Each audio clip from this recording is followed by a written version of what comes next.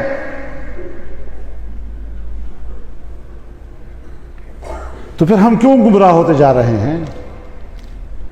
کیوں اس بات کو نہیں سمجھ رہے کہ اگر عبادات کی دنیا میں میری نماز صحیح نہیں ہو سکتی، میں ایک ان پڑھ بلا ہوں،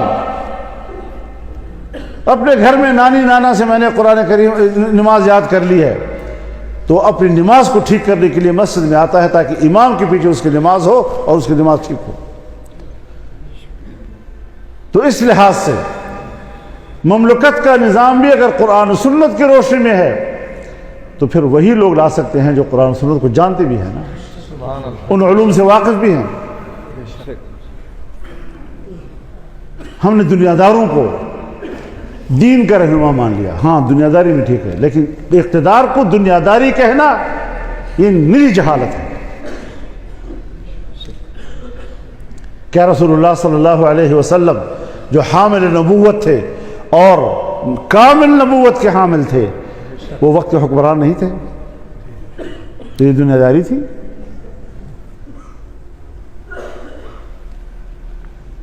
آپ کو اللہ تعالیٰ نے فیصلہ کرنے کا حکم نہیں دیا تھا، لوگوں کے درمیان جھگڑوں کا فیصلہ کرنے کا یہ اختیار آپ کو نہیں تھا؟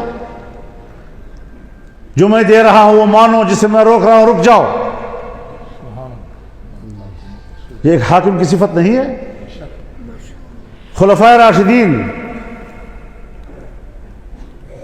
کیا یہ حکمران نہیں تھے؟ یہ خلافت، یہ امارت، یہ امامت، یہ امارت، یہ ساری چیزیں، یہ الفاظ مختلف ہیں اور مدلول ایک ہے ان کا۔ آج کے زمانے میں آپ اس کو صدر کہہ دیں، آج کے زمانے میں آپ اس کو وزیر اعظم کہہ دیں، نام کا فرق ہو سکتا ہے، اس کی جو حیثیت ہے وہ ایک ہی ہے کہ وہ تولیت امر رکھتا ہے۔ تو اس اعتبار سے بھی ہم نے اپنی اصلاح کرنی ہوگی، سوچنا ہوگا۔ دو چیزیں مد نظر ہیں اسلام کی مملکتی زندگی میں، ایک امن اور ایک معاش۔ امن احاطہ کرتا ہے انسانی حقوق کا، جان کا حق، مال کا حق، عزت و آبرو کا حق۔ اگر کسی کی حق تلفی ہو جائے تو اس کے حق کا ازالہ کیسے کیا جائے گا، حقدار کو حق کیسے پہنچایا جائے گا، اس کے نظام ہے۔ کسی کی عزت پہ حملہ کر دیا، کسی کے مال پہ حملہ کر دیا، اب اس کا فیصلہ کون کرے گا؟ فَلَا وَرَبِّكَ لَا يُؤْمِنُونَ حَتَّى يُحَكِّمُوكَ فِيمَا شَجَرَ بَيْنَهُمْ۔ آپ کے علاوہ کسی کو حق نہیں ہے۔ ان چیزوں کو آج ہم نے سمجھنا ہے، جس ماحول سے آج ہم گزر رہے ہیں اس میں ہم نے اس نقطے کو بھی سمجھنا ہے۔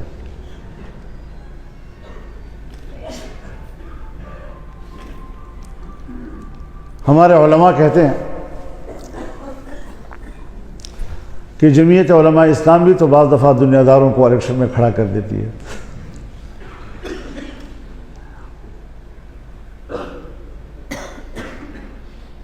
یہ بھی ایک ایسا خواہ کا سوال ہے۔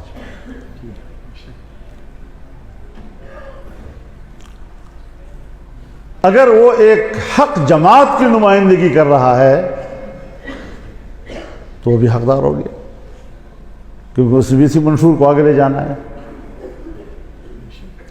علمی قوت بھلا کمزور ہو لیکن قیادت کے پاس تو ہے سب کچھ۔ اب مسجد میں آنے والے نمازی سب دیندار لوگ ہوتے ہیں، لیکن ضروری نہیں کہ اس کو نماز پڑھنا بھی آئے، بعض کو نہیں بھی آتا، لیکن امام کے پیچھے چل جاتی ہے نماز ہو جاتی ہے اس کی۔ حضور صلی اللہ علیہ وسلم کی مجلس میں حضرت ابوبکر صدیق رضی اللہ تعالیٰ عنہ بیٹھے ہیں، لیکن بیٹھے بائیں طرف ہے۔ ایک اعرابی بھی بیٹھا ہوا ہے، بدو، وہ بھی دائیں طرف بیٹھا ہوا ہے۔ اب رسول اللہ صلی اللہ علیہ وسلم اپنے کھانے سے کچھ دینا چاہتے ہیں تو آپ کا فرمان ہے کہ دائیں طرف والے کو دو، اب ہر چند ایک طرف ابوبکر صدیق ہیں جس کی عظمت جو ہے رسول اللہ کے بعد کسی کے پاس نہیں ہے، سبحان اللہ، لیکن دائیں طرف جو بیٹھا ہوا ہے وہ ہے بدو، آپ نے اس کو دیا کیونکہ طرف ٹھیک تھا نا اس کا۔ سبحان اللہ، ماشاء اللہ۔ تو اگر کوئی جمعیت کی طرف سے کھڑا ہے تو اس کا مطلب ہے کہ وہ صحیح طرف کھڑا ہے، تو صحیح طرف کھڑا ہے پھر ووٹ کا حق اسی کا ہے۔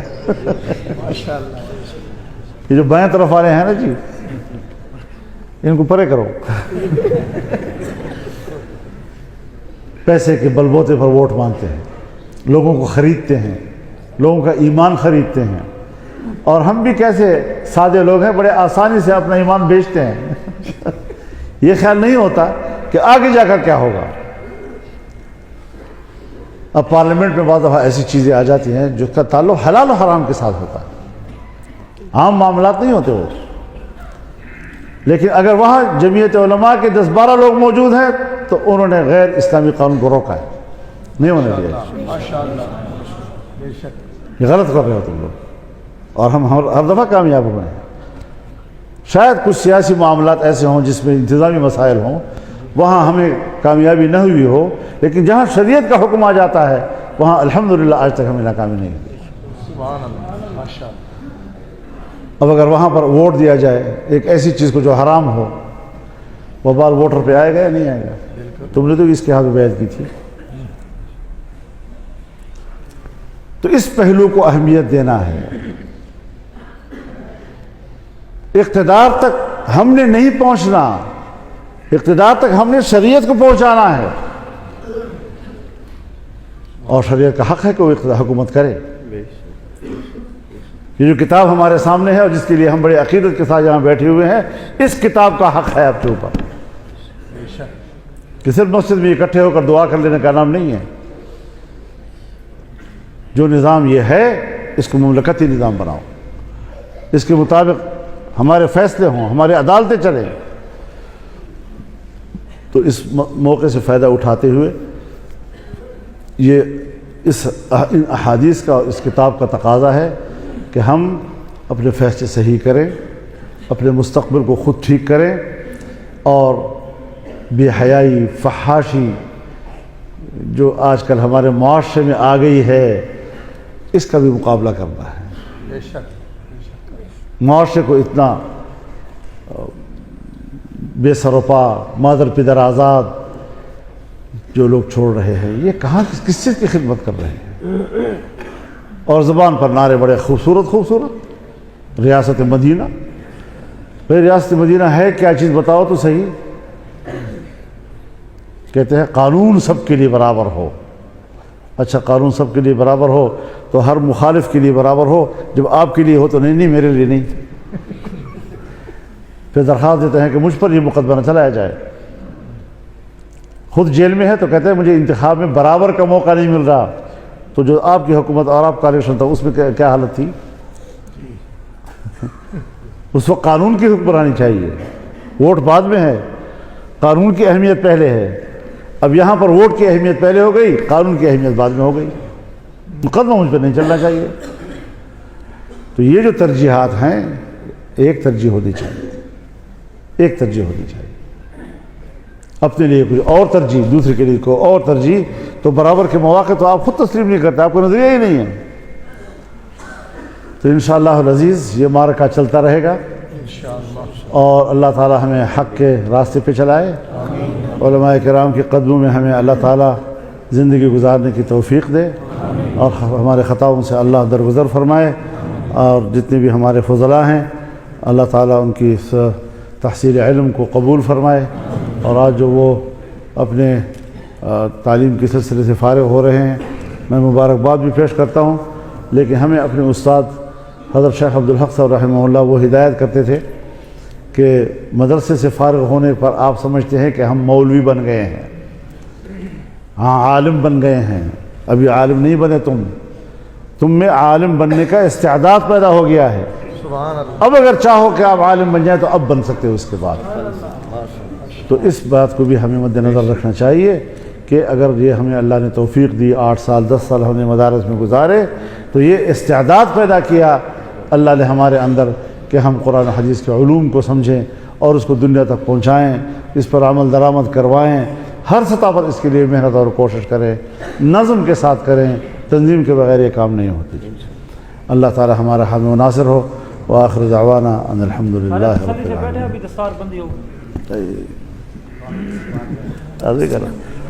وعلیکم السلام، وعلیکم السلام۔